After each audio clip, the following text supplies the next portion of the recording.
welcome to JG's Fight Talk, and with me now, Johnny Fisher over this side. You all right, Johnny? Yeah, I'm good, thanks, Joel. Yeah, just relaxing in the bubble now, ready to go. What's the general feeling around there then? What sort of the procedure and everything?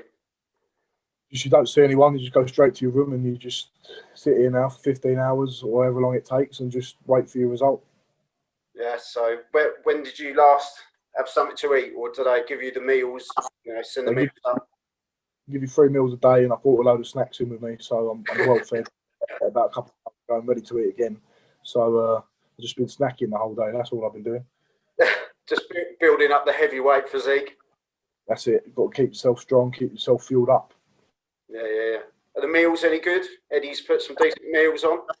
Yeah, they've done a nice steak pie. I've got turkey later, so that'll be nice. Anything different, anything a bit out of the ordinary in these times is nice. Yeah, exactly, mate. No restaurants, so we've just got to go with whatever comes, haven't we? Just go with it. That's what we've got to do. Hopefully we're coming to the end of it. We've got to soon. I know.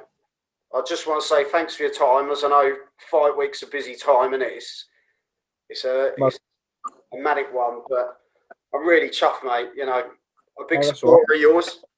Yeah, no problem. And you're a Romford boy as well, born and bred, so yeah, it's good, mate. I love it. Absolutely love it. I'm absolutely buzzing for your fight, mate. I'm doing like a live commentating on your fight on Saturday on my YouTube stream as well. So fantastic. Absolutely buzzing for it. But yeah, let's start really, mate. All started with a history degree. Yeah. So I got that from Exeter. I studied history, studied the Russian Revolution mainly. I really enjoyed my time at Exeter Uni, not just for the studying side of it, but all the other aspects of university life. Obviously, that's all finished now for a lot of people in terms of there's no university life really happening. So I was really lucky to do it while I did. Yeah. So why did you pick that?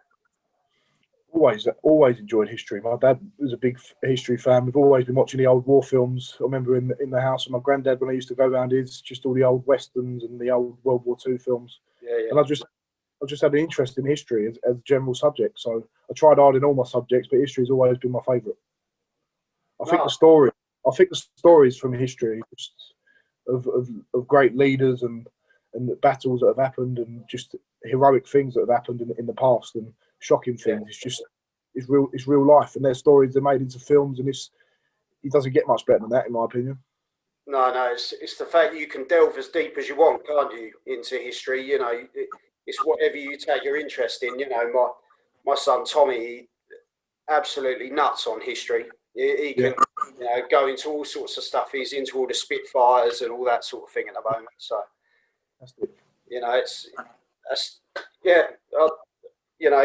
you're not just a one-trick pony, as they say. You're a rugby player as well at one point. Yeah. I wouldn't say I'm a master of none, but what's the saying? Something of something, but a master of none.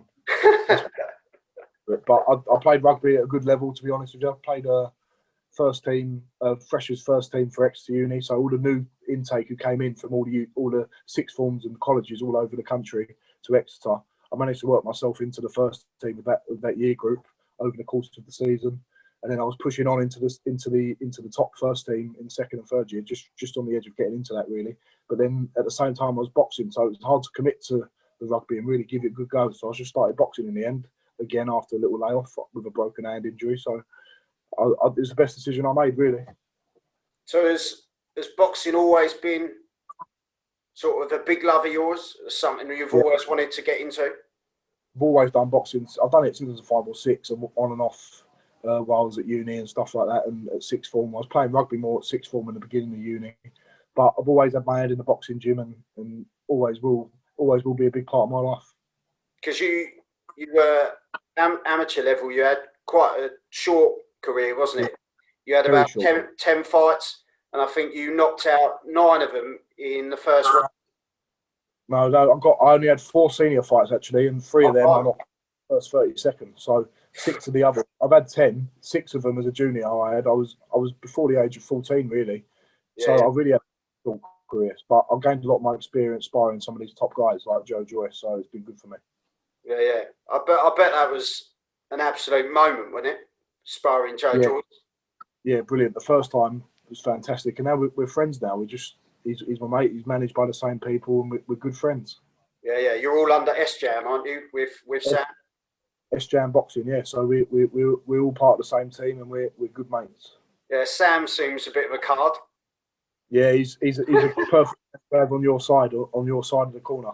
You wouldn't want to be against him, and he sticks up for his fight. He pushes them amazingly, so you can't moan at that. Yeah, no, I remember watching him in an interview where it was in the build up to Joyce versus Dubois, and Yeah, blind Sam's he's like this, isn't he? it's brilliant. He don't stop, does he? And you know, if you want someone to promote you've got. He's probably the best person to have in your corner, isn't he? He's the best man for the job, definitely. So, you know, moving on from that side of things, you've got Mark Tibbs in your corner as well. So yeah, definitely. How did it sort of come about that you got Mark Tibbs? Down to Sam Jones and Adam Morley of S-Jam Boxing. They sorted him out as my trainer, and we've never looked back since. We gelled straight away.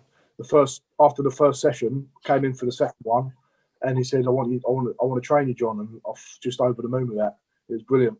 And yeah, he's not in the corner for this one because obviously he's got commitments with Billy Joe over abroad, but I've got a really capable assistant trainer, and I've got really good understanding with Stephen Andrews, so we're going to get the job done, man.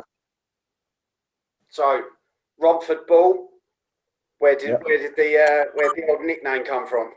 Well, my dad was he does polls on Twitter a lot, and one of them was Romford Bull. One of the names was Romford Bull, but it was one we liked the idea of before, and it just stuck, and it's grown on me the more I've had it because I'm proud of where I'm from, and it does sort of describe a little bit of what I'm about in terms of my aggression, but there's more to my game than that as well. Yeah. I've been watching your training videos and stuff like that, and you know the way you hit the pads and hit the bag. You know, I'm put it this way. I'm glad I'm not going to be the one on the end of it. To be honest, mate. It's I'm exactly the same build, I have to say. I know, that's all right, but all heavyweights can punch. All heavyweights are tough, so I can't just rely on strong. I know I've got power and I've got strength, but I'm going to use it in an educated way. Yeah, no, 100%, mate. So you've got Matt Gordon at the weekend. So is it a case of going in there and making a statement? No, it's not a case of just going in there and thinking I'm going to walk over Matt Gordon, because nobody just walks over Matt Gordon, and I'm taking it very, very, very seriously, because he fights people in their debuts, and he's tough. He sticks around for 2 or 3 rounds, and he knows how to survive, and he comes back with shots of his own. He doesn't just roll over and let someone walk all over him. You've really got to give him your best respect and give him a great fight and show authority. So I'm expecting a hard night's work. No.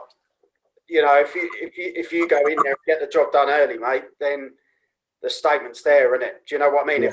If the time comes where you can pick him off and you can get him out there, then you obviously take it. But you know, as you say, there's more to your game, isn't there? There's no mistakes in if the opening's there. And once I do break him down, I will go for it 100%. But I'm not going in there with the mentality that I'm just going to blow someone away, because that when you think like that and you think you're just going to get a knockout, it won't come. So have you been sort of looking at the rest of the card? Yeah, I've been looking. What do you think about the rest of the card? Are you excited to watch other stuff? Do you think I'm particularly excited to watch Florian Marku, Violent Charlton. Obviously, Marku managed by Sam Jones as well, and it's a tough fight. And he's only taking tough fights at the minute. Florian, he's had the last 2 have been a couple of tough fights for him, and he's really got to make a statement now, and I believe he will. Yeah, I think he's pretty miffed, isn't he, at the draw decision that came out of the last one. And I think, to be fair, everyone's baffled as to how that was a draw. But yeah, absolute madness, wasn't it? But I think there's a really good card. You know, last Saturday was, you know, controversial as well, wasn't it? And there was all sorts going on that card. But I think this one's got top to bottom. I don't think there's a boring fight on there, is there? No, definitely not. I won't be in a boring fight. I don't think I'm capable of being in a boring fight because my instincts are naturally aggressive. So, if anything, I've got to curb them a bit, and which is what I'm doing with Mark. It's not being taken out of me, but it's being more controlled and more controlled aggression. So, it's going to be an exciting part for sure.